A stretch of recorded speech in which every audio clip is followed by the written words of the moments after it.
Shalom Aleichem, Bashem Hamashiach. Damai sejahtera bagi kita semuanya di dalam nama Tuhan Yesus Kristus. Kita bertemu kembali di dalam Heart Sayings of Jesus.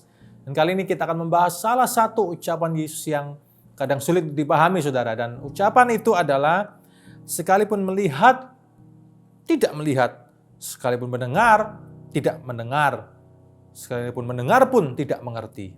Kita mau baca sama-sama nanti dan bahas dalam Injil Matius pasal yang ke-13. Mari kita berdoa terlebih dahulu. Roh Kudus, singkapkan kebenaran-Mu, celikkan kami supaya kami memahami firman-Mu ya Tuhan. Di dalam nama Sang Firman Allah itu kami berdoa mengucap syukur. Haleluya. Amin. Saya ajak Bapak Ibu untuk membuka sama-sama dalam Injil Matius pasal yang ke-13. Ya, ayat yang ke-10 kita baca mulai ya. Maka datanglah murid-muridnya dan bertanya kepadanya, "Mengapa engkau berkata-kata kepada mereka dalam perumpamaan?"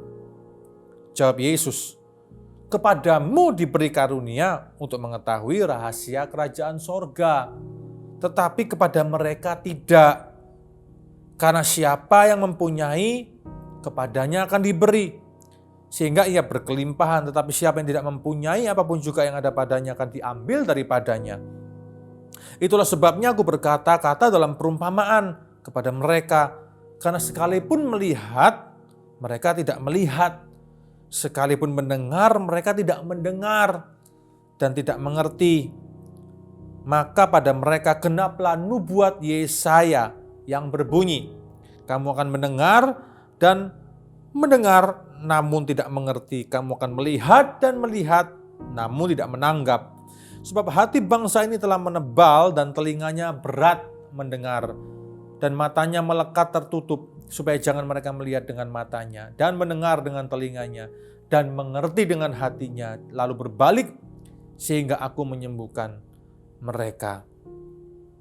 Tetapi berbahagialah matamu karena melihat dan telingamu karena mendengar. Sebab aku berkata kepadamu, sesungguhnya banyak nabi dan orang benar ingin melihat apa yang kamu lihat, tetapi tidak melihatnya, dan ingin mendengar apa yang kamu dengar, tetapi tidak mendengarnya.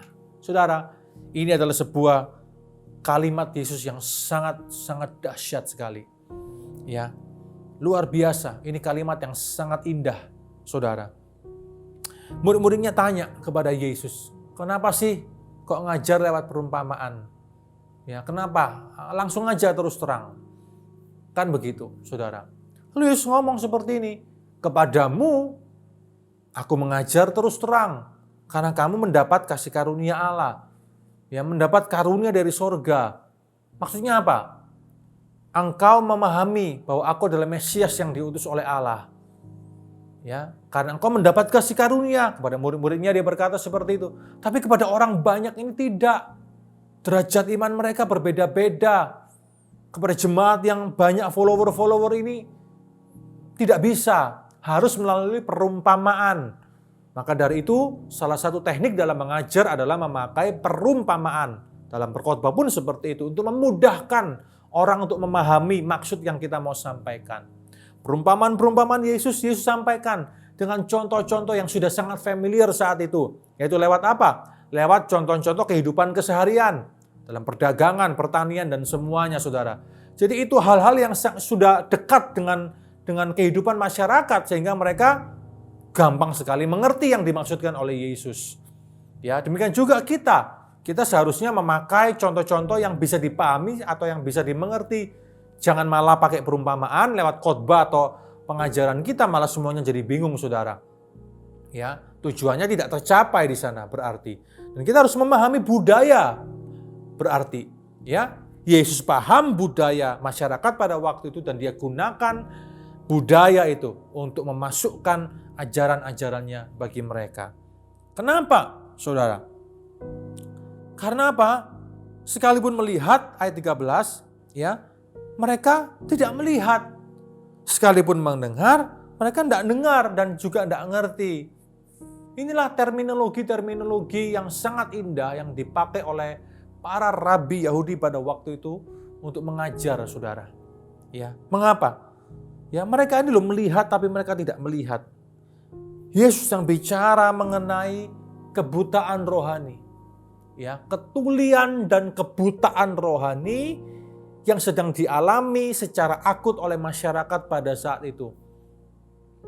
Mereka tidak dapat melihat Yesus sebagai juru selamat Mesias, Hamasyah yang mereka nanti-nantikan selama ini. Karena banyak hal, ya, karena ajaran orang-orang Farisi yang telah membutakan mereka dan banyak hal yang lain, saudara. Bahkan juga fakta bahwa sebelum Yesus lahir, sudah ada beberapa orang yang mengaku atau menyatakan diri sebagai Mesias, yang pada akhirnya mereka dibasmi, dibunuh oleh pemerintah Romawi. Dan juga pada zaman Yesus hidup pun ada seorang juga yang lahir, ya, yang disebut sebagai Yusuf dari Galilea, saudara, yang memimpin orang-orang untuk mengajak mereka tidak membayar pajak kepada kaisar, akhirnya pun ditumpas oleh tentara Romawi. Mereka rupanya sudah punya trauma mungkin, ya, tentang konsep Mesias itu. Banyak orang mengaku diri Mesias, akhirnya mati semuanya. Sehingga pada waktu ini ketika mereka menerima Yesus, kalau mereka dari awal sudah dibilang bahwa Yesus adalah Mesias, mungkin bagi mereka itu berat. Berat untuk percaya. Sehingga itu loh, hati mereka berat. Mereka lihat tapi mereka tidak melihat. Mereka dengar tapi mereka tidak mendengar. Ya. Yesus perlahan-lahan tidak memaksakan mereka untuk menerima itu. Tapi mereka perlahan-lahan Tuhan Yesus ingin bukakan kebenaran satu persatu dengan sabar. Kita juga harus belajar nih dari Tuhan Yesus. Banyak orang ingin mengungkapkan kebenaran tapi dengan cara-cara yang hostile. Saudara, kita harus bersabar. Ya, kita harus mengerti bahwa tidak setiap orang siap untuk menerima pesan-pesan itu. Kita harus perlahan-lahan. Supaya apa? Supaya orang pada akhirnya terbuka dan menerima. Ya. Maka kata Yesus genaplah apa yang dikatakan oleh nubuat Yesaya. Ya, dalam kitab Yesaya pasal yang ke-6 ayat 9 dan 10 dikatakan demikian, saudara. Ya, kemudian firman-Nya, pergilah dan katakanlah kepada bangsa ini, dengarlah sungguh-sungguh tetapi mengerti jangan. Lo, ya, lihatlah sungguh-sungguh tetapi menanggap. Lo, jangan. Buatlah hati bangsa ini keras dan buatlah telinganya berat mendengar. Buatlah matanya melekat tertutup, supaya jangan mereka melihat dengan matanya dan mendengar dengan telinganya, mengerti dengan hatinya lalu berbalik dan menjadi sembuh. Saudara, sama juga di quote oleh Yesus kembali. Ya, dalam ayat 14, kamu akan mendengar dan mendengar namun tidak mengerti, kamu akan melihat dan melihat namun tidak menanggap. Sebab hati bangsa ini telah menebal, telinganya berat untuk mendengar. Mereka sudah punya kebenaran-kebenaran mereka sendiri. Mereka sudah punya rabi-rabi yang mereka idolakan selama ini, saudara. Mereka tidak bisa melihat ajaran Kristus yang ingin memperbarui semua itu dan menyatakan dirinya sebagai Allah Mesias yang mereka cari selama ini. Hati mereka sudah bebal. Mereka tidak lagi bisa mendengar dan memahami kebenaran. Dan matanya melekat tertutup, supaya jangan mereka melihat dengan matanya, mendengar dengan telinganya, mengerti dengan hatinya, lalu aku berbalik menyembuhkan mereka. Apa artinya berarti Tuhan tidak mau menyembuhkan mereka? Tidak. Ya, ini adalah gaya bahasa, saudara. Gaya bahasa ya yang seolah-olah ya yang biasa menyatakan konsekuensi tapi seakan-akan merupakan tujuan. Tidak. Ini bukan tujuan Tuhan untuk menghukum mereka. Ya, ini adalah konsekuensi yang mereka alami ketika mereka sudah terbiasa untuk menerima dan mendengar ya semua apa yang diucapkan oleh mazhab Farisi pada waktu itu. Sehingga kemudian ada ajaran baru datang, ya, Yesus ingin menyegarkan pemahaman mereka, mereka tolak. Mereka tidak bisa mengerti. Mereka tidak bisa memahami bahwa Kristus adalah Mesias yang datang, Mesias yang terpaku dan tersalib bagi mereka. Dan Tuhan perlu waktu untuk perlahan-lahan dalam 3,5 tahun ini membukakan bagi mereka time by time. Bapak, Ibu, Saudara-saudari, mari kita belajar sabar seperti Yesus. Ada kalanya kita ingin semuanya cepat. Ya, kalau bisa cepat ngapain lambat? Kita ingin tergesa-gesa, terburu-buru, kita ingin memaksakan kehendak kita, memaksakan ajaran kita, memaksakan semua saudara, sehingga kemudian rusaklah hubungan kita dengan banyak orang. Tapi lihat Tuhan Yesus, dia sabar. Karena dia kasih, dia mengasihi mereka. Dia mengasihi orang-orang ini. Dia sabar.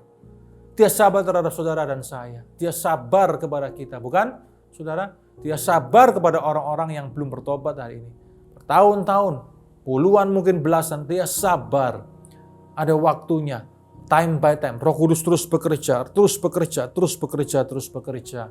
Oleh karena itu hari ini, kalau Anda merasa tidak bisa memahami firman dengan cepat, sabar terhadap diri Anda. Minta Roh Kudus akan singkapkan. Time by time, Roh Kudus akan singkapkan bagi Anda. Kalau Anda merasa tidak sabar dengan orang lain, justru hari ini belajar sabar terhadap mereka. Time by time akan diubahkan oleh Tuhan. Semakin tambah kita mengenal firman Tuhan, semakin kita bijaksana, semakin kita mengerti, semakin kita lebih sabar, lebih bisa menerima orang lain, kelebihan kekurangan, kita bisa lebih sabar kepada mereka. Bapak, Ibu, Saudara-saudari, hari ini ketika kita membaca firman seperti ini, bukan berarti maksud Yesus tidak mau menyembuhkan mereka, tapi Tuhan perlu waktu, karena Dia mengasihi mereka semuanya. Mari kita belajar sabar seperti Yesus sabar. Mari kita belajar cepat mendengar, cepat memahami, cepat mengerti.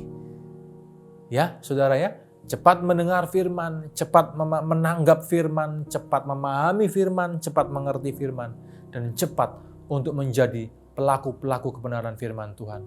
Hari ini kita yang hidup 2021 tahun kemudian, zaman yang sudah sangat maju, saudara, akses informasi dan banyak sekali akses firman yang telah kita terima, kita telah dengar selama ini.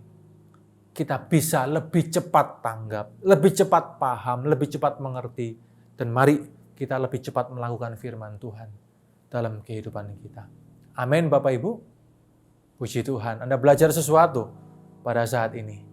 Mari kita menjadi pendengar, penanggap, penyelam firman, pemaham firman, dan menjadi pelaku-pelaku kebenaran firman Tuhan. Amin, saudara. Puji Tuhan. Haleluya. Mari kita berdoa bersama-sama. Ya Tuhan, hamba berdoa, kiranya hati kami terus diubahkan, melekat kepadamu, sehingga kami semakin tanggap, semakin cepat memahami, mendengar, semakin cepat mengerti firman-Mu ya Tuhan. Dan akhirnya kami siap dan kami cepat untuk kami melakukan kebenaran firman-Mu. Terima kasih ya Tuhan. Terima kasih. Kami serahkan diri kami ke dalam tangan-Mu supaya kami juga lebih sabar terhadap orang lain yang berbeda dengan kami. Lebih sabar Tuhan, lebih sabar. Tambah hari, tambah tahun, kami juga tambah bijaksana, tambah sabar, tambah gracious lagi kepada yang lain. Terima kasih ya Bapak, terima kasih. Terpuji nama-Mu ya Tuhan Yesus. Dan dalam nama Tuhan kami Yesus Kristus yang berdoa mengucap syukur. Haleluya. Amen. Senang sekali kita bisa bertemu kembali dalam program ini. Dan mari kita semuanya menjadi pelaku kebenaran firman Tuhan. Shalom Aleichem Beshem Mashiach. Damai sejahtera bagi kita semuanya. Amin.